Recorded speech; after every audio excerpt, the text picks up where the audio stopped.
Tollywood superstar Prosenjit Chattopadhyay তার অভিনয় যেমন প্রশংসিত, তেমনি তার ব্যক্তিগত জীবন নিয়েও চর্চার শেষ নেই। করেছেন 3টে বিয়ে, আর দ্বিতীয় পক্ষের এক কন্যাও রয়েছে অভিনেতার। প্রসেনজিতের দ্বিতীয় স্ত্রী অপর্ণা গুহ ঠাকুর ও তার মেয়ে প্রেরণা। যদিও অভিনেতার সঙ্গে মেয়ের কোনো সম্পর্কই নেই, বিদেশে মায়ের সঙ্গেই থাকেন প্রেরণা। নিজের মতো করেই জীবনযাপন করেন তিনি। সোশ্যাল মিডিয়ায় বেশ ভালো সক্রিয় থাকেন। সম্প্রতি বেশ কিছু ছবি শেয়ার করেছেন প্রেরণা। সেখানে তাকে একজনের সঙ্গে দেখা গিয়েছে, আর তাকে দেখে মনে হচ্ছে প্রসেনজিৎ কন্যা মনের মানুষ পেয়ে গিয়েছেন। প্রেরণা তার সোশ্যাল মিডিয়া পেজে 3টে ছবি শেয়ার করেছেন, যেখানে প্রসেনজিৎ কন্যাকে দেখা গিয়েছে এক তরুণের সঙ্গে।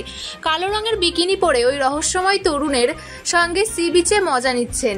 প্রেরণার ভেজা শরীর, ওই তরুণ ধরে রয়েছেন তাকে। এরপরে ছবিতে দেখা গিয়েছে ওই তরুণ প্রেরণার গালে চুমু খাচ্ছেন। একসঙ্গে তাদের বসে থাকতেও দেখা গিয়েছে। এই ছবিগুলিতেও কমেন্টের বন্যা বয়ে গেছে।